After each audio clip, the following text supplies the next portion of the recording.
धन्यवाद देता हूँ। என்னுடைய சாட்சியம் சபையுடைய மேன்மையும் குறித்து நான் சொல்ல விரும்புகிறேன். और मेरी जो இருக்கிறது और भाषा जो है एक बहुत ही बड़ी मुख्य बात होती है। இங்கே நான் எனது 10th முடித்துவிட்டு நேவியில் 1974 ஆண்டு நான் ஜாயின் பண்ணப்போ பாம்பேக்கு வந்தேன். और जब मेरी पढ़ाई 10वीं कक्षा ख़त्म करने के बाद 1974 में मैं बम्बई में नेवी में ज्वाइन करके आया था। எனக்கு हिंदी தெரியாது. तब मुझे हिंदी बिल्कुल नहीं आता था। ரெண்டு வார்த்தை தெரியும். और सिर्फ 2 ही शब्द मुझे आते थे, नहीं नहीं पानी और पानी। அவங்க சொல்லுவாங்க புரியுதா அப்படின்ட்டு நான் புரியல அப்படிம்பேன். और जब वो पूछेंगे क्या तुम समझे क्या, तो मैं कहूँगा कि नहीं। ஆமா ஆமான்னு சொல்லுவேன். और मैं कहूँगा हाँ मैं समझा। झूठ बोलता அப்படின்னு ஓங்கி வராரு. और फिर वो बोलेंगे तू झूठ बोल रहा है, और फिर वहाँ से झट से मुझे मारेंगे। अनेक अடிகள் வாங்கி நான் ஒவ்வொரு வார்த்தையாக கற்றுக்கொண்டேன். ऐसे बहुत सारे मार खा कर मैंने ऐसे एक शब्द को सीखा है। அதனால எங்களுடைய தமிழ் பிரதர்ஸ் இங்க வரும்போது வேலை நிமித்தம் और जब जैसे काम को लेकर जब तमिल भाषा बोलने वाले भाई लोग आते थे, எங்கள் தமிழ்நாட்டுல தமிழை தவிர வேற எதுவுமே இந்தியெல்லாம் அலோடு இல்லை. और हमारे तमिलनाडु की जो स्टेट में जो है हिंदी के अलावा सिर्फ तमिल का ही भाषा उपयोग होता है, हिंदी बिल्कुल नहीं होता। இங்க வந்து अनेक கஷ்டப்படும். और इसलिए यहाँ पर आके वो बहुत कष्ट उठाते हैं। இங்க சர்ச்சுக்கு வரும்போது और जब चर्च में आते हैं, முதல் தடவை வரும்போது जब पहली बार जब मैं आया था, என்னுடைய மனைவி சொன்னார், तब मेरी पत्नी ने मुझसे कहा, ஐயோ அங்க इंग्लिश और यहाँ पर तो सिर्फ अंग्रेजी में होता है, எனக்கு அங்க ஒத்து வராது, वहाँ पर मैं बिल्कुल मेरा नहीं कुछ होने वाला। ஆனா உள்ள வந்து பார் அப்படின்னு வந்த போகும்போது और जब अंदर आकर जब हमने देखा, கிறிஸ்துவின் அன்பு எங்களை நெருக்கி ஏவி, तो परमेश्वर मसीह का जो प्रेम है उसने हमें विवश कर दिया। அன்பின் கயிறுகளால் நாங்கள் கட்டப்பட்டோம். और फिर वो जो प्रेम की डोरी से हम बांधे गए। நம்முடைய சர்ச்சானது हमारा जो कलीसिया है அதாவது லிவிங் அதாவது வாழ்க்கை தான் வந்து நமக்கு முக்கியமாக இங்கு எம்பசைஸ் பண்ணப்படுகிறது. और वहाँ पर जो जीवन है उसके ऊपर बहुत अधिक वो जोर देते हैं। பெரிய பிரச்சாரம் இல்ல, और बड़ी प्रचार नहीं है। பெரிய இன்ஜினியர் டாக்டர்களுக்கெல்லாம் இங்க வந்து ஹானர் இல்ல. यहाँ पर कोई बड़े पढ़े लिखे लोगों के लिए कोई आदर नहीं है। யார் ஒருவன் தேவ வசனத்தில் நடக்கிறானோ அவன் வந்து மேன்மைப்படுத்தப்படுவான். लेकिन जो व्यक्ति परमेश्वर के वचन के अनुसार चलता है उसको वहाँ पर आदर दिया जाता है। அவன் டிரைவராக இருக்கலாம், वो शायद एक ड्राइवर हो सकता है, கூலிக்காரனாக இருக்கலாம், और वो शायद एक कूली हो सकता है।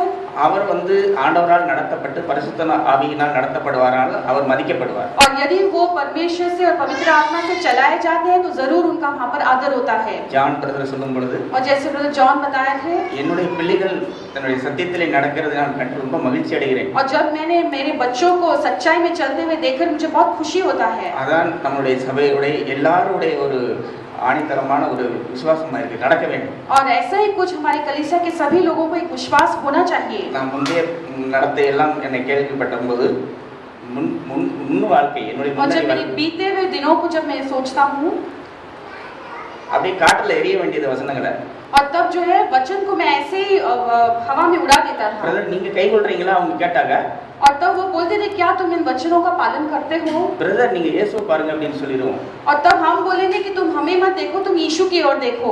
நான் ரோமன் கத்தீட்ரலில் இருந்து வளர்க்கப்பட்டவன். और मैं जो है रोमन कैथलिक के बैकग्राउंड में पला बड़ा हूँ। நான் வந்து பாம்பே பேப்டிஸ்ட் சர்ச்சில் ஞானஸ்நானம் எடுத்து ரட்சிக்கப்பட்டவன். और बॉम्बे बैप्टिस्ट चर्च में मेरा जो बैप्टिज्म हुआ और वहीं पे मेरा उद्धार भी हुआ। அதன் பிறகு அங்கிருந்து ட்ரான்ஸ்ஃபர் ஆகி நான் 8 வருஷம் வந்து பெந்தகோஸ்து சபை தாராவில் இருக்கிறதுனால நான் நடத்தப்பட்டேன். और फिर उसके बाद जो है करीब 8 वर्ष जो धारावी में बेतेल पेंटिकॉस्ट चर्च था वहाँ पर मैं जाता था। அங்க எல்லாம் ஜாதி வெறி பிடித்தவர்கள், लेकिन वहाँ पर जो है हमेशा जाति के बारे में लोग देखते थे कि कौन से जात के लोग हैं, कौन से जात के लोग नहीं हैं। தமிழ் சபை, और वो एक तमिल कलीसिया था। உள்ள போன உடனே கேட்பாங்க, और जैसे हम कलीसिया के अंदर आते हैं वो यही पूछेंगे, பிரதர் நீங்க நாடாரா? क्या ब्रदर आप नाडार हो? நாடார் சபை. तो वो एक नाडार ऐसा एक कलीसिया एक जाति का नाम था। वो இது எனக்கு பிடிக்கவில்லை. ये ऐसा मुझे बिल्कुल पसंद नहीं था। அதன் பிறகு நீங்கள் என்ன ஜாதி என்று என்ன கேட்டா, और जब फिर वो मुझे पूछेंगे कि तुम कौन से जाति के हो, பேதுரு சொல்லுவார் நான் பரிசுத்த ஜாதி என்பேன். और जैसे पतरस ने कहा तो मैं उनसे जवाब देता था कि मैं एक पवित्र जाति का हूँ। 1 பேதுரு पहला पतरस 2:9. पहला पतरस 2:9। நீங்கள்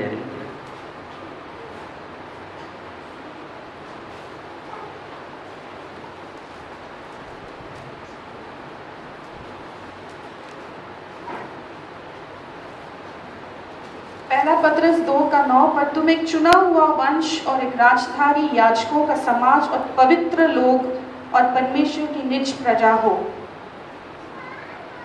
பரிசுத்த ஜாதி पवित्र जाति। அப்படிதான் நான் சொல்லுவேன்। इसी तरह से मैं जवाब देता था। என்னுடைய மகளை கட்டி கொடுக்கும் பொழுது जब मैं मेरी बेटी को शादी में दे रहा था, எந்த ஜாதி எந்த மதம் என்று நான் பார்க்கவில்லை। मैंने कभी नहीं देखा कि कौन से जाति का लड़का है या कौन से धर्म का लड़का है। एल्डर्स மேல எனக்கு நம்பிக்கை இருந்தது। मुझे मेरे एल्डर्स के ऊपर पूरा भरोसा था। நல்ல பையன், अच्छा लड़का है, நல்லா வெச்சு காப்பாத்துவார் और वो सही रीति से मेरी बेटी को ख्याल रखेगा। ஆண்டவரோடு सन्निधिயில் நின்று சொல்கிறேன், இன்று வரை அவருடைய வீட்டை நான் போய் பார்க்கவில்லை। और मैं परमेश्वर के सन्निधान में खड़े रहकर मैं कहता हूँ कि आज तक मैंने कभी उनके घर में जाकर झांका அவர் என்ன ஜாதி என்ன மதம் என்று எனக்கு தெரியாது। वो कौन से जाति के हैं या कौन से धर्म के हैं मैं नहीं जानता, क्रिश्चियन, लेकिन वो मसीह हैं பரிசுத்த ஜாதியில பிறந்தவர், और वो एक पवित्र जाति में जन्म लिए हुए व्यक्ति हैं। அதனால நான் என்ன சொல்ல வரேன்னா, இந்த சபையில வந்து जो मैं बताने जा रहा हूँ कि वो यहाँ की जो कलीसिया जो है, யாரெல்லாம் இங்க வந்தாங்களோ यहाँ पर जो कोई भी आए तो முன்னானவைகளை பின்னானவைகளை மறந்து முன்னானவைகளை நோக்கி और पीछे की बातों को भूलकर आगे की बातों की ओर हमारा ध्यान रखना நம்ம है। பரிசுத்தம் என்ற ஒரு இலக்கை நோக்கி ஓட வேண்டும்। और हमारे सामने जो पवित्र जो इनाम रखा है, जो उद्देश्य रखा है, उसकी ओर देखते हुए हमें दौड़ना है। நான் இங்கிருந்து மறுபடியும் நான் என்னுடைய சொந்த ஊருக்கு போகும்பொழுது நேவி வாழ்க்கையை முடித்து கொண்டு அங்கே போய் சேர்ந்துடலாம், செட்டில் ஆயிடலாம்னு போகும்பொழுது और जब मेरी नेवी की जो नौकरी, जब सारा जो नेवी का जो कामकाज है खत्म होने के बाद मैंने सोचा कि मैं वापस मेरे गांव की ओर चला जाऊं, वहां पर सेटल हो जाऊं। அங்கே போய் பாஸ்டரோடு இணைந்தேன்। और वहां पर जो पास्टर है उनके साथ जाकर मैंने बात की। தூரம் இருக்கும் பொழுது ஒன்றுமே தெரியவில்லை, और दूर रहते वक्त तब कुछ समझा नहीं, பக்கத்தில் போகும்போது எல்லாம் வெளிச்சமாக வந்தது। लेकिन जब मैं और करीब पास गया था तभी सब कुछ प्रकाश में आया। பேசுறது ஒன்று, செய்யறது ஒன்று। और बोलने वाली बात एक होती है और करने वाली बात एक होती है। अनेक मायमाल अன்பு, और बहुत सारे ऐसे जो माया वाला जो प्रेम है, व्यर्थ प्रेम था। இப்படி எழுதி இருக்கிறது என்று நாம் கேட்டால் நம்ம பகைமன் எனிமி। और अगर हम ऐसे बातों को करेंगे तो हम तो दुश्मन जाने जाएंगे। அதனாலவே எங்களுக்குள்ள ரொம்ப பிரச்சனையானது, பொய் சொல்லக்கூடாது பிரதர் அப்படிமே। और इसलिए हमारे बीच में कुछ वाद विवाद हो गए, क्योंकि मैं उनसे कहता था कि हमें कभी झूठ नहीं बोलना है। பிரதர்னு சொன்னா கோபம், और यदि मैं उनसे ब्रदर कहूंगा तो उनको गुस्सा आता था। என்னுடைய இயேசு எனக்கு பிரதர், तो मेरे लिए तो मेरा यीशु भी एक भाई समान है। मैं அவரை சார் என்று சொல்ல வேண்டும், ஐயா என்று சொல்ல வேண்டும்। और लेकिन उनको जो है सर होकर ऐसे बुलाना होता है। விசுவாசி பிடிச்சி சாடிட்டாரு। और ऐसे किसी एक विश्वासी के ऊपर वो बहुत गुस्सा हो गए। நான் வந்து பாஸ்டர், நீ வந்து என்ன சகோதரன் என்று சொல்கிறாய், मैं तो एक पास्टर हूँ, तुम आकर मुझे ब्रदर होकर बुलाते हो। என்னையும் என்னுடைய இன்னொரு சகோதரியும் சபையை விட்டு இவர்கள் சரியில்லை என்று ஒதுங்கிவிட்டார்கள், நாங்கள் போகவில்லை। और मुझे और मेरे जैसे एक और एक भाई को कलीसिया से उन्होंने अलग कर दिया और कहा कि यहाँ पर नहीं आना। ஒரு மாசம் வீட்டில் உட்கார்ந்து பிரேயர் பண்ணிட்டு இருந்தோம்। तो एक महीना हम घर पर भी बैठकर हम प्रार्थना करते रहे। அவரோடு சேர்ந்து अनेक கிராம ஊழியங்கள் நான் செய்தது உண்டு। और उनके साथ मिलकर हमने बहुत सारे ऐसे गाँव में जाकर सेवकाई की थी। நம்ம சபையில வந்திருந்த எபினேஸ் பிரதருடைய அப்பா எனக்கு கோவருக்கு, நாங்கெல்லாம் கோவருக்கா வேலை செஞ்சோம்। और हमारे कलीसिया में ब्रदर एबेनेजर जो थे, उनके पिता के साथ हम भी मिलकर वहाँ पर सेवकाई करते थे। அந்த சமயத்துல எபினேசர் ரொம்ப சின்ன பையன், தெரியாது। और उस समय में ब्रदर एबेनेजर बहुत छोटे बच्चे थे। அதன் பிறகு பெரிய இடைவெளிக்கு பிறகு நான் என்ன செய்வது, எங்க போவது, எந்த சர்ச்சை போவது என்று தெரியாது। और उसके बाद में काफी गैप के बाद मैं यही सोचा था कि अब क्या करें, हम कौन से कलीसिया में जाएं, कहाँ पर जाकर हम जुड़ जाएं। அப்பொழுது ஜாக் எழுதிய ஒரு முத்துக்குவியல் என்ற புக் வந்தது। और तभी ब्रदर जैक का लिखा हुआ एक किताब मेरे हाथ में लगा, मोतियों का भंडार। அதை படித்த பொழுது இதெல்லாம் வந்து வியாபாரத்துக்காக செய்கிறது, இப்படி எல்லாம் இருப்பாங்களா அப்படின்னு நான் யோசிச்சது உண்டு। और तभी उन किताबों को पढ़कर मैं ये सोचने लगा था कि ये जो सारे लिख रहे हैं, ये जो बोल रहे हैं, सब पैसों के लिए शायद ये लोग कर रहे हैं। அப்பொழுது எபினேசருடைய டாடி ஜாக் புனனை திருச்சிக்கு வரவழைத்தார்। और तभी जो है ब्रदर एबेनेजर के जो पिता जो है वो ब्रदर जैक पुनन को त्रिची में आने के लिए न्योता दिए थे। அவருடைய சொந்த வீட்டிலே சர்ச் வீஸ் நடத்துகிறார்। और उनके खुद के घर में उन्होंने फिर वो कलीसिया को चलाया। நாங்க வந்து பாருங்க பிரதர் ரொம்ப சாட்சியான இந்த காலத்துல இருக்கிறது ரொம்ப சிரமம், வந்து பாருங்கன்னு சொன்னாரு। तब उन्होंने मुझसे कहा कि भाई साहब आप आकर देखो, क्योंकि आज के दिनों में, इन दिनों में ऐसा एक जीवन के बारे में प्रचार करना और जीवन व्यतीत करना ये बहुत ही अद्भुत बात है, इसलिए तुम आकर इस कलीसिया में जुड़ जाओ। நாங்க சர்ச்சுக்கு போனோம்। तब हम वो कलीसिया में गए थे। ஒரு மைக் முன்னாடி வைக்கப்பட்டிருந்தது। और सामने एक माइक रखा हुआ था। இங்க வந்து நம்ம மாதிரி இப்படி பாட்டு பாடுனாங்க। और यहाँ पर जहाँ पर कैसे हम बैठे हैं, यहीं ऐसे बैठकर गीत गा रहे थे। பாட்டு பாடி முடிஞ்சா பிரதர் அனௌன்ஸ் பண்ணாரு, இப்பொழுது ஜாக் பிரசங்கம் பண்ணுவாரு. और गीत खत्म होने के बाद उन्होंने अनाउंस किया कि अभी ब्रदर जैक आकर मैसेज देंगे। நாங்க நினைச்சோம் வரல போட்டிருக்கு இங்க இருந்து வருவாரு அப்படின்னு तो நினைச்சோம். मैंने सोचा कि अभी तक आए नहीं, शायद अभी आते होंगे वो। அவர் ஏன் பக்கத்துல தான் உட்கார்ந்து எந்திரிச்சு போனாரு. लेकिन वो बिल्कुल मेरे बगल में कुर्सी में जो है बैठे हुए थे, वहां से उठकर वो मैसेज देने के लिए आए। சேர்லாம் நான் இப்படி மண்டி போட்டு உட்கார்ந்திருந்தேன். और वो जो चेयर में जो है वो जो मांडी घालकर उन्होंने बैठे थे। 55 வயசு இருக்கும் பொழுது तभी उनका करीब 55 साल का उम्र होगा। அவருடைய சாட்சியை கேட்டு நான் ரொம்ப வேதனை இப்படி உண்டா இந்த காலத்துல அப்படின்ட்டு. और तब मैं उनकी गवाही को सुनकर मैं बहुत ही मेरे मन में वो छू गया। मैं सोच रहा था कि आज के दिनों में ऐसा भी एक जीवन व्यतीत कर सकते हैं क्या। நீங்க 10 வருஷத்து VCD பாத்தீங்கன்னாக்கா और 10 வருஷத்துக்கு முன்னாடி VCD और 10 साल के पहले का जो उनका जो एक VCD है, यदि वो देखेंगे, हाफ हैंड ब्लू शर्ट और उनका जो हाफ शर्ट जो है ब्लू कलर का शर्ट पहने हुए ब्लू पैंट और ब्लू पैंट पहने அதே हुए, பிரசாரம் பண்ணிட்டு இருப்பாங்க. वही जो प्रचार है, संदेश को लगातार वो प्रचार करते நான் रहते थे। கிண்டர்ஸ்ல அது கேட்டேன். और हाल ही में मैंने उस संदेश को फिर से सुना था। பிரதர் அந்த வந்து நேவில கொடுத்த Dress பிரதர் அது. और तब उन्होंने बताया कि नेवी में दिया हुआ वो कपड़े थे, वो शर्ट और वो पैंट।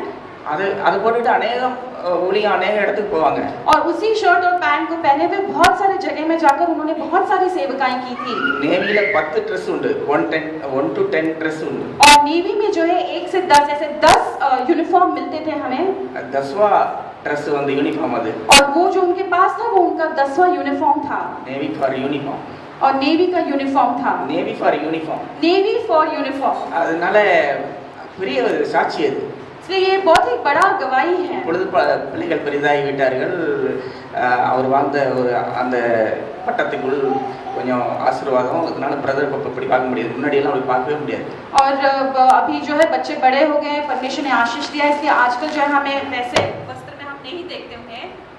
பிரதர் நீங்க எப்ப வேணாலும் என்னுடைய வீட்டு வந்து என்ன செக் பண்ணுங்க. इसमें ब्रदर आप जब चाहो आप मेरे घर पर आकर मुझे आप देखो। என்னுடைய வாழ்க்கை தான் பிரசங்கம்.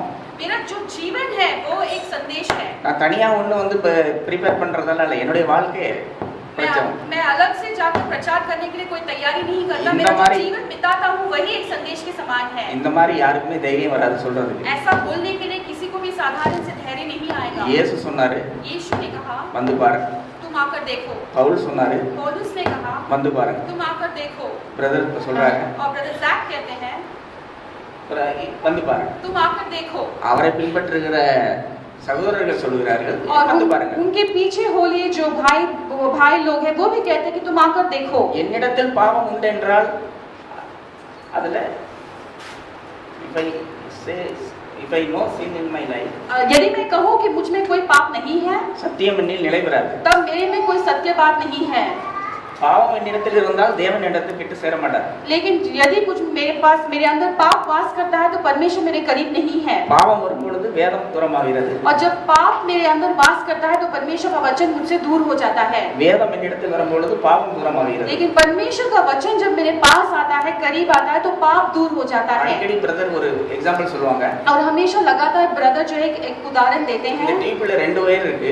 ये ट्यूबलाइट में जो है 2 वायर हैं। அது ஒரு வயரை எடுத்துக்கிட்டு நான் போயிறது என்னுடைய விருப்பம். और यदि मैं उसमें से एक वायर को निकालकर खुद की इच्छा के अनुसार चला जाना चाहता हूँ, ஆனால் அந்த ஒரு வயர் அப்படியே தான் இருக்கும். लेकिन एक वायर जो है हमेशा वैसा ही रहेगा। எங்கெங்கெல்லாம் நான் சுற்றி திரிந்து மறுபடியும் வந்து தேவனோடு இணைக்கும் பொழுது அந்த டியூப் எரியும் பொழுது தேவனுடைய அன்பு எனக்கு வெளிப்படும். और मैं यहाँ वहाँ जहाँ कहीं पर भी भटक के वापस आकर यदि उस ट्यूबलाइट में उस वायर को डाल दूं तो लगातार वहाँ पे प्रकाश में मैं रह सकता हूँ। அதனால தான் நான் இங்க வந்து கற்றுக்கொண்டது என்னவென்றால், और इसीलिए यहाँ पर इस कलीसिया में आकर मैंने जो सीखा वो ये है, not only preach, सिर्फ प्रचार करना ही नहीं, வாழ்ந்து காட்டணும். लेकिन उस संदेश को जी कर बताना है। நாங்க பர்ஃபெக்ஷனை நோக்கி போயிட்டு இருக்கோம். हम सिद्धता की ओर देखते हुए जाते हैं। அடைந்து ஆயிற்று என்று நாங்கள் சொல்லவில்லை. हम ये नहीं कहते कि हम सिद्ध हो चुके हैं। இருக்கிறேன் என்று சொல்லவில்லை. हम ये नहीं कहते कि हम स्थिर हो चुके हैं। அந்த குவளை நோக்கி போகும்பொழுது விழுகிறேன், எந்திரிக்கிறேன். लेकिन उस सिद्धता की ओर देखते हुए जब दौड़ते वक्त मैं गिरता हूँ, लेकिन झट से उठता भी हूँ। ஆனால் ஒரு நாள் அந்த கோலை நான் அடைவேன். लेकिन एक दिन इस उद्देश्य को जरूर पाकर रहूंगा। ஆரம்பத்துல நம்ம கொஞ்சம் ஸ்ட்ராங்கா இருப்போம்.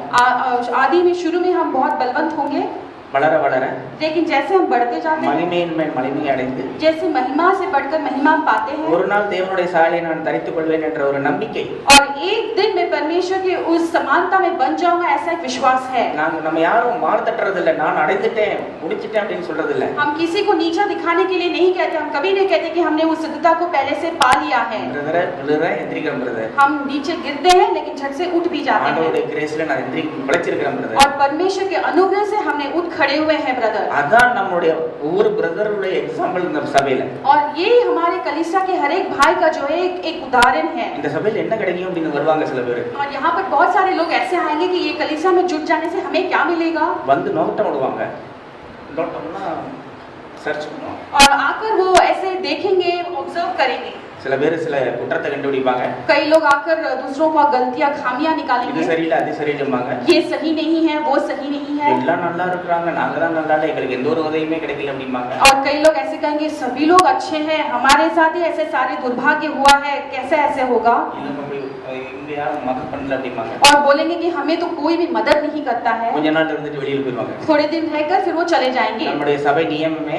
लेकिन हमारा जो कलीसिया का नियम है, யாரும் வேலை இல்லாம இருக்க கூடாது, कोई भी बिना नौकरी का नहीं रहना வேலை चाहिए, இல்லைன்னா நீ சாப்பிட கூடாது, और तुम यदि नौकरी नहीं करते हो तो तुम्हें खाना भी नहीं चाहिए, சீக்கிரம் வேலையை தேடு, और बहुत जल्द से तुम्हें नौकरी की तलाश करना चाहिए, குடும்பத்தை நடத்து, परिवार को तुम्हें चलाना है, உன்னுடைய சர்க்கிளே நீ நடத்து, और तुम्हारे ही जो तुम्हें जो प्रबंध दिया हुआ है उसी के अंदर में तुम्हें रहकर चलाना है, அடுத்தவங்களை நிர்பலம் இருக்காத। और दूसरों के ऊपर निर्भर मत रहो। இந்த சபையில நாங்க வரும்போது और जब हम इस कलीसिया में आए थे, எனக்கு ஒண்ணும் தெரியாது, मुझे ये सब नहीं पता था, சாப்பாட்டுனா ஓடிடுவோம் முன்னாடி, और जैसे ही खाना परोसा जाता था हम सबसे पहले भागकर खाने की ओर जाते நாங்க ரெண்டு பேரும் ரொம்ப சிகிரி தோஸ்து, और हम लोग दोनों बहुत, ब्रदर रत्न स्वामी और ब्रदर जो है बहुत करीबी यार थे, அவர் முதல்ல வந்து கிரீடி வந்து பணம்னாரு, और वो मुझसे आकर पहले यहाँ आकर पैसे के लोभ के बारे में बताया था, ஆனா நாங்க ருசியுள்ள பதார்த்தத்தை தேடி ஓடுவோம், लेकिन हम तो बहुत अच्छे स्वादिष्ट खाने के पीछे भी भागते थे। ஆண்டவருக்கு இந்த சீசர்கள்ல ஒருத்தர் ஜிகிரி தோஸ்து இருந்தாரு, और परमेश्वर के शिष्यों में एक जो है बहुत ही करीबी यार था, ஜான் பிரதர், और वो है यूहन्ना, ब्रदर जॉन,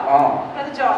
அதுபோல इसी तरह எனக்கு எத்தனை சகோதரர் இருந்தாலும் அவர் வந்து எனக்கு ஜிகிரி தோஸ்து, और कितने भी सारे भाई यहाँ पे क्यों ना हो, वो मेरे लिए जिगरी दोस्त हैं। எங்க அவருடைய ஃப்ரெண்டுடைய கல்யாணம் நடந்தாலும் जहाँ कहीं पर भी उनके दोस्त का शादी होगा तो भी அவர் ஃபோன் பண்ணுவாரு, वो मुझे फोन कर देते थे, பிரதர் இந்த இடத்துக்கு நீங்க வந்துருங்க, हाँ ब्रदर देखो यहाँ पे शादी है, तुम आ जाओ यहाँ पर। இந்த இடத்துக்கு என்னுடைய ஃப்ரெண்டுக்கு வரும்போது நான் அவரை கூப்பிடுவேன், और यदि मेरा किसी दोस्त का शादी होता तो मैं भी उनको पहले से इतला करता कि यहाँ पर ऐसा सा शादी है, तुम आ जाओ। உடனே நாங்க ரெண்டு பேரும் அவங்க பெண் எல்லாரும் மாப்பிள்ளையோடைய அப்பா கிட்ட போவோம், और झट से हम जो है जिस किसी का भी जो शादी हो रहा है उस व्यक्ति के माँ बाप के पास जाते அவர் हैं, इंट्रोड्यूस பண்ணுவாரு இஸ் மை பிரதர், और फिर वो इंट्रोड्यूस कराते थे कि ये जो है परिचय दिलाते थे कि ये मेरा भाई है, बहुत अच्छा हो गया आप लोग आया, और फिर वो कहते कि तुम आए, ये बहुत अच्छा हो गया, खाना खा के जाना, तो वो खास करके हमें देख के बोलते कि तुम जरूर खाना खाकर जाना। हम लोग इसलिए तो आया, तो हम मन में सोचते थे कि हम तो इसीलिए आए हैं, அதுல ஒரு ரைச்சஸ்னஸ், उसमें भी एक धार्मिकता। பிரதர் 100 ரூபாய் வச்சாருன்னா और यदि ब्रदर जो है 100 रुपया देते என்னுடைய பக்கத்துல 50 ரூபாய் வச்சுக்கிட்டு तो मेरे भाग का 50 रुपया और जोड़ लेते। இப்படி நாங்கள் போஜன பிரியமாக இருந்தோம், ऐसा हम खाने के ऊपर इतना हमारा मन लगा रहता था, भोजन के पीछे भागते थे। போஜன பிரியனா இருந்தா தொண்டையிலே கத்தியை வை, और यदि तुम खाने के पीछे इतना पागल हो तो तुम्हारे गले में जो है एक चाकू को लगा लो। ஆண்டவர் ஒரு நாள் எங்களை சந்தித்தார், और एक दिन परमेश्वर ने हमसे मुलाकात ली பரிசுத்த ஆவியானவர் பேசினார், और पवित्र आत्मा ने हमसे बातें की, நீங்க பேசுறதெல்லாம் சரியில்லை, तुम ये सारी जो बातें कर रहे हो ये गलत है, இதெல்லாம் விட்டுறாங்க, ये सारी बातों को छोड़ दो। நாங்க மறந்துடணும்। तो हमने मन फिराया, அப்படி ஒவ்வொரு சிறு சிறு வாழ்க்கையில கூட और ऐसी छोटी छोटी बातों में भी, என்னுடைய பிரதர் எடுத்துக்கொண்டா பெரிய எக்ஸாம்பிள், और हमारे भाई को भी लेंगे तो एक बहुत ही बड़ा उदाहरण है, என்னுடைய சிஸ்டர் எடுத்தோம்னா பெரிய எக்ஸாம்பிள், हमारी बहन को भी लेंगे तो हमारे लिए बहुत बड़ी उदाहरण है। இது பேதுரு சொல்லும்போது और यही बात जो पतरस ने जब बताया था, ஸ்திரீயானவள் கற்புள்ள நடத்தையிலே அநேகரை ஆதாயப்படுத்திக் கொள்வாளாம், और एक स्त्री जो है अपने अच्छे चाल चलन के जरिए से बहुतों को परमेश्वर की ओर ले आएगी। எனக்கு என்னுடைய பிரதர் உயர்ந்த போஸ்ட் கொடுத்திருக்கிறார் ஆண்டவர், ஜார்ஜ் பிரதர், और हमारे ब्रदर जॉर्ज जो है हमारे लिए परमेश्वर ने बहुत ही बड़ा उदाहरण दिया है, உச்சஸ்தான், और बहुत ही बड़ा ऊंचा स्थान दिया என்னை है। நேசிக்கிறவர்களையே அவர் உச்ச ஸ்தானத்துல வச்சு அழகு பார்ப்பேங்கிறார் ஆண்டவர். और परमेश्वर कहता है कि जो लोग मुझसे प्रेम करते हैं उनमें मैं बड़े ऊंचे स्थान में रखकर मैं उनसे प्रेम करूंगा। ஆனா அவர் என்ன செய்வார் தெரியுமா? लेकिन वो क्या करेंगे? ஆண்டவர் துண்டு எடுத்துக்கிட்டு இடுப்புல கட்டிட்டு और परमेश्वर जैसे टॉवल को लेकर अपने कमर में बांधते थे காலை கழுவிட்டு और अपने पैर को धोते थे அவர் துண்டுல சாப்பிடணும் மாதிரி और फिर उस टॉवल को लेकर वो पैर को साफ करते थे அப்படி சர்வ் பண்ணுவார். और फिर वो जो है अब खाने को நம்ம परोसेंगे। காலையில பார்த்தோம் பெருமை உள்ளவனுக்கு தேவன் எதிர்த்து நிற்கிறார். और सवेरे में हमने देखा कि परमेश्वर जो है घमंड करने वालों से बैर करता है, தாழ்மை உள்ளவனை நோக்கி பார்க்கிறார். लेकिन परमेश्वर जो है जो नम्र लोग हैं उनकी ओर वो देखता ஒரு है। சின்ன உதாரணம், एक छोटी सी उदाहरण देना चाहता हूँ। நம்ம பிரதர் வரதராஜ் வந்து அடிக்கடி பிரதர் வீட்டுக்கு வருவாராம். और ब्रदर वरदराज जो है हमेशा ब्रदर के घर पे आते जाते रहते हैं புக் வாங்குறதுக்கு. बुक खरीदने के அவர் लिए। இன்டர்நெட்ல ஜாக் மெசேஜை பார்த்துட்டு இந்த புக் எங்க கிடைக்கும்னா பிரதர் வீட்ல கிடைக்கும். और वो इंटरनेट में ब्रदर जैक के मैसेज को देखकर उन्होंने एक बुक के बारे में पता चला तो वो ब्रदर जॉर्ज के घर पे आकर वो किताब खरीदने के लिए आते थे। ஒரு தடவை ரெண்டு தடவை அப்படி एक बार दो बार ऐसे लगातार आते थे, இவர் ஒண்ணுமே சொல்லல, लेकिन ब्रदर ने उनसे कुछ नहीं कहा, பிரச்சாரமும் சொல்லல, कोई प्रचार भी नहीं किया, அன்பு, सिर्फ प्रेम, தேவனுடைய அன்பு, परमेश्वर का वो प्रेम। தேவனுடைய அன்பு நம்மளை நெருக்கி ஏவுகிறது. और परमेश्वर का प्रेम जो है हमें विवश कर देता है। இவருடைய ஆக்டிவிட்டீஸ் எல்லாம் பார்த்துட்டு அவர் வந்து ஆச்சரியப்பட்டு போயிட்டார். और ब्रदर के एक्टिविटीज को देखकर ब्रदर वरदराज जो है बहुत चकित हो गए। ஒரு நாள் வந்து நம்ம என்ன கலேசியா நம்ம எத்தனை பார்த்துருக்கிறோம், இங்கே போய் பார்க்கலாமேன்னு வந்தார். और फिर उन्होंने कहा कि कितने सारे कलीसिया में हमने कितने सारे दिन जाकर देखा है, यहाँ पर एक दिन आकर मैं देखता हूँ कलीसिया में होता क्या है। வந்த பிற்பாடு யார் மனசு வராது வெளியே போறது. और फिर एक बार जो वो अंदर आ गया उस कलीसिया में फिर तो उन्हें जाना ही नहीं था। நீ பிரதராக இருந்தால் यदि तुम एक ब्रदर हो ஜார்ஜுடைய அன்பினால் பிடிபட்டாய், और तो वहाँ पर ब्रदर वरदराज जो है ब्रदर जॉर्ज के प्रेम से वो विवश कर गए। நீ சகோதரியாக இருந்தால் और यदि तुम एक बहन हो ரவீனாவின் அன்பினால் பிடிபட்டாய், तो तुम सिस्टर रवीना के प्रेम से तुम परमेश्वर ने तुम्हें विवश कर दिया है। என்னுடைய மகள் और मेरी जो बेटी है அடிக்கடி சொல்வாங்க, हमेशा मुझसे कहती है டாடி ரவீனா மாதிரி நான் ஆகணும். और हमेशा कहती कि पिताजी मैं सिस्टर रवीना के जैसे बनना चाहती हूँ। உங்களுடைய முன் உதாரணங்களை நீங்கள் பாருங்கள், சோதித்து பாருங்கள் என்றுதான் பைபிள் और சொல்லுது. पवित्र शास्त्र ये कहता है कि तुम्हारे सामने जो उदाहरण को मैंने रखा है तुम उन्हें देखो உங்களுடைய நடத்தைகளை சோதித்து பாருங்கள். और उनकी जो चाल चलन को तुम देखो।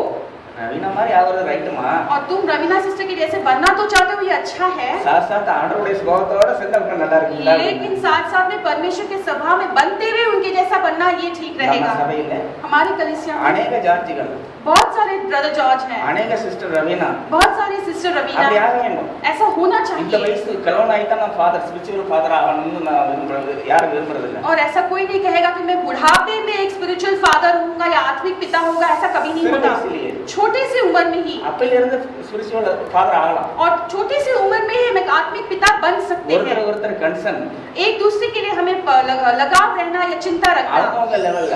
अपने अपने स्तर पर।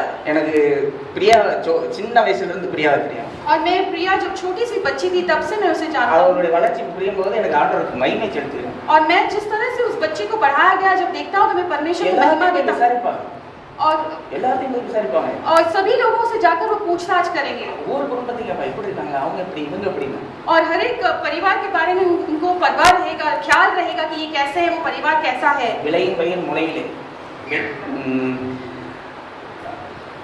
விளையும் பயிர் முனையிலே அது ஒரு ப்ராவர்ஸ். அது வந்து खेती में जब ये डालेगा वो मालूम पड़ेगा ये अच्छा बनेगा, आगे आके बहुत अनाज देगा करके मालूम पड़ जाएगा, छोटे से भी मालूम पड़ जाएगा। अच्छा, वो एक ऐसा हिंदी का मुहावरा है कि जैसे हम उस बीज को बोते हैं तो छोटे से में ही पता चलेगा कि बड़े होकर इसमें क्या क्या होंगे। இதெல்லாம் சபையில நாங்க கத்துக்கிட்டது. ये सारी बातों को हमने कलीसिया में सीखा है। சபையில என்னுடைய பிள்ளைகள் வளர்ந்தார்கள் और इस कलीसिया में मेरे बच्चे भी बड़े हुए வளர்ந்து ஆளானார்கள். और बड़े होकर बड़े गृहस्थ हो गए। அநேக தாய் தகப்பன்மார்களால் வளர்க்கப்பட்டார்கள் और बहुत सारे माता पिताओं के बीच में इस कलीसिया में वो बड़े இந்த உலகத்தில் பாவத்திலிருந்து தப்பித்துக் கொண்டார்கள். और इस संसार की अभिलाषाओं से वो बच गए।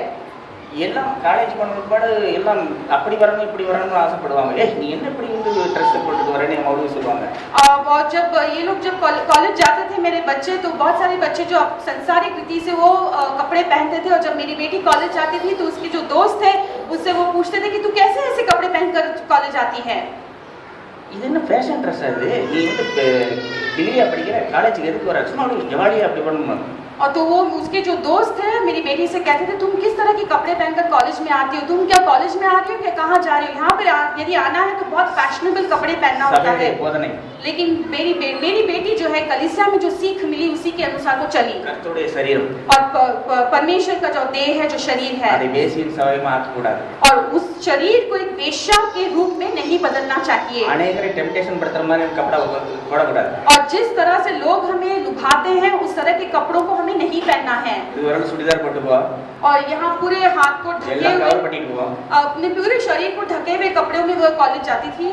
கண்ணுல கண்ணாடி और आंखों में चश्मा पहने हुए இது மாதிரி ஒரு மூணு பெண்ணுங்க ऐसे 3 लड़कियां त्रिमूर्ति அவங்க மூணு பேர்த்து யாருமே சைடு இருக்குது யாருமே கண்டுக்க மாட்டாங்க। और ये लड़कियां ऐसे ड्रेस करने की वजह से कोई भी उनकी तरफ नजर भी नहीं करता। अरे ये जानது அப்படின்றவங்க तो वो ऐसे उन्हें बहुत तुच्छ समझकर उनके ओर कोई देखता भी नहीं था। என்னுடைய பிள்ளைகளுக்கு நான் ஒரு செக்சுவல் इंस्ट्रक्टरा இருந்திருக்கேன் நான்। और मैं जो है मेरे बच्चों के लिए सेक्सुअल इंस्ट्रक्टर होकर रहा हूं। இப்படி போனா இப்படி ஆகும் மகளே। मैं उनको पहले से चिताता था कि यदि ऐसे इस रास्ते में जाओगे तो तुम्हें जरूर ऐसा होगा। இந்த பாழான உலகத்திலே உன்னுடைய கற்பை இப்படி எல்லாம் காப்பாத்திக்கணும்னு நான் எல்லாம் ஓபனா சொல்வேன் நான்। और इस बुरे संसार में तुम्हें किस तरह से अपने आप को संभाले रखना है मैं बहुत ही खुले में उनसे बातें करता था। அவங்களுக்கு அதே மாதிரி நான் போதிப்பேன்। और उसी तरह से मैं मेरे बेटे को भी सिखाता था। அவர்கள் அவருக்கு கற்பை காத்து கொண்டார்கள்। और उस तरह से उन्होंने अपनी जवानी के दिनों को बचाए रखा। பாவத்தில் விழவில்லை। और वो पाप में नहीं गिरे।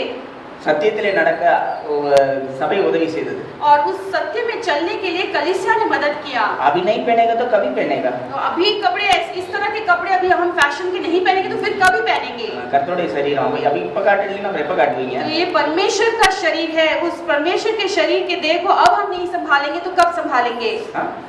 அதுவால கர்த்தர் என்ன சொல்கிறார் சபையிலே அதை நம்ம வந்து எம்பசைஸ் பண்றது தான் நம்மளுடைய முக்கியமான வேலை। इसलिए कलीसिया में जो बातें जो संदेश को हम सुनते हैं उसको हमारे परिवार में बच्चों के सामने हमें उसे जोर देकर समझाना यही हमारा काम है। இவ்விதமாக கர்த்தர் நடத்த இந்த சபைக்காக நான் நன்றியுள்ளவனாக இருக்கிறேன்। और इस तरह की कलीसिया में परमेश्वर ने मुझे लेके आकर मेरी अगुवाई की इसलिए मैं परमेश्वर को धन्यवाद देता हूँ। எனக்கு ரிஸ்தார் மேலலாம் நம்பிக்கை இல்ல, சொந்தக்காரங்க மேல நம்பிக்கை இல்ல। मुझे रिश्तेदारों के ऊपर कोई भरोसा नहीं है। எனக்கு अनेक தகப்பன்மார்கள் தாய்மார்கள் கொடுக்கப்பட்டிருக்கிறார்கள்।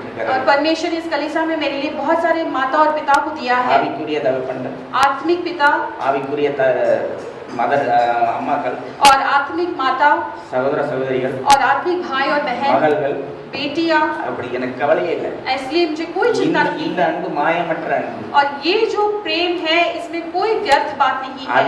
அது मतलबी அன்பு। और बाकी की जो प्रेम है वो मतलबी वाला प्रेम है। இங்க நம்ம வந்து ஆண்டவர் எப்படி நடத்துகிறார் என்பதை நம்ம காட்ட முடியும், காண்க முடியும், அதுபடி நடக்க முடியும்। हो चुके थे, அவர் வந்து நெருங்க முடியாது கிட்டத்துல। उनके पास में भी नहीं जा सकते। ஓவரிங் லைன் वो बहुत ही ऐसे बहुत सख्त व्यक्ति थे।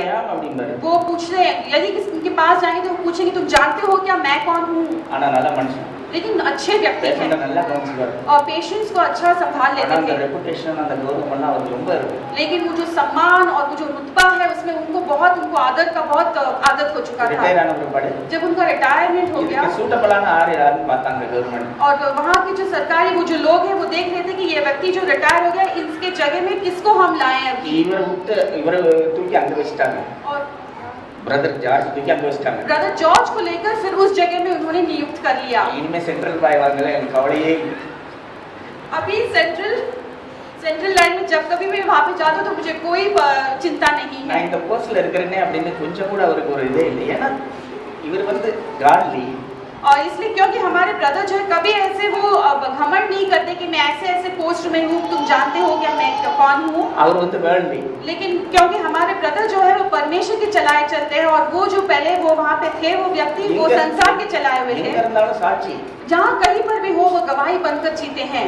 அதனால இதெல்லாம் உதாரணம்। इसलिए ये सब हमारे लिए उदाहरण है। பிரதர் கேட்டா यदि हम ब्रदर से पूछेंगे இவர் ஒரு நாள் ஒரு உதாரணம் காந்திக்கு எதிரே அப்படின்னாரு। गांधी किधर है? और उन्होंने पूछा कि सिस्टर गांधी मैदा किधर है? और ड्रेसिंग रूम में ब्रदर बिन।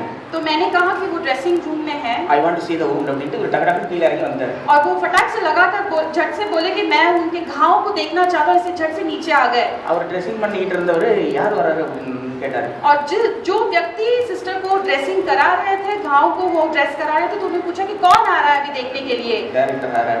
तब मैंने कहा कि डायरेक्टर आ रहे हैं। वो किसे इधर बुलाया? तो वो बहुत डर गए और उन्होंने कहा कि उनको किसने यहाँ पर अभी बुलाया? मैं किधर बुलाया, वो आया, मैं क्या करूं? तो मैंने कहा कि मैंने उनको नहीं बुलाया, वो खुद अपने आप से चले आ रहे पूरा हैं। हिल गया, तो वो पूरी तरह से वहाँ पे हिल सभी गए खड़ा हो गया। और सब लोग वहाँ पे जो बैठे थे सब खड़े हो गए, பிரதர் அப்படின்னா பிரதர் என்ன சொல்றாருன்னா, क्योंकि ब्रदर जो बोलेंगे जाने दो ये सब, पेट के लिए भगवान दिया हुआ। तो ये सारा जो मान सम्मान जो स्टेटस है ये सब परमेश्वर का दिया हुआ है और इसमें कोई महान बात नहीं है। இல்ல இல்ல இல்ல, ये सब काम ना पेट के लिए परमेश्वर दिया हुआ काम है, इसका आनर हम लेने के पीछे नहीं। ये सारी जो बातें हैं इसे पेट में खाना डालने के लिए परमेश्वर ने दिया है, इसमें कोई हमारी ये आदर की बात नहीं है। இதெல்லாம் பார்க்கும் பொழுது என்ன ஆகுது, और ये सारी बातों को देखकर क्या होता है, ஒவ்வொரு பிரதரும் ஒவ்வொரு சிஸ்டரும் நமக்கு உதாரணம்। तो हर एक भाई और हर एक बहन जो है वो हमारे அது மாதிரி நம்மளும் நடக்கணும்னு பிரயாசம்। और उसी तरह से हमें भी चलना है, ऐसा हमारी कोशिश होनी அதான் चाहिए। இந்த சர்ச்சில் உள்ளது, यही सारी बातें इस அதான் இந்த कलीसिया சபையின் में- மகிமை, और यही सारी बातें इस कलीसिया की महिमा है அதான் இந்த சபையினுடைய மேஜஸ்டி மேன்மை। और यही इस कलीसिया की महानता है। இங்க வரவங்க இதுல இருந்து போனா நம்ம ஆண்டவருக்கு முத்தாக சேர்க்கப்படுவோம்। और यहाँ से जो भी जाएंगे वो परमेश्वर के मोती के समान वो चुन लिए जाएंगे। இதுக்கு உதாரணம் நம்ம சபை ஒன்று போகும்। और ये हमारे इस उदाहरण के लिए हमारा कलीसिया एक நம்ம काफी யாரும் है। பூரணர் அல்ல, हम में से कोई भी परिपूर्ण नहीं है கடைசி வரையில் நம்ம இந்த ஃப்ளஷ் அண்ட் பிளட்டோட ஃபைட்டிங் பண்ண வேண்டியதுதான்। और आखिर तक हमारे इस शरीर में हमें संघर्ष करते रहना है। நம்ம சபையாக இணைந்திருந்தால், और यदि हम कलीसिया में ऐक्यता में बने रहते हैं ஒருவரோடு ஒருவர் ஐக்கியப்பட்டிருந்தால், और यदि एक साथ एक दूसरे के साथ बंधे हुए हैं பிசாசானாலும் வஞ்சிக்கப்பட மாட்டோம்। तो वहाँ पर जो है शैतान से हम कभी लुभाए नहीं जा सकते। நன்றி। परमेश्वर को धन्यवाद।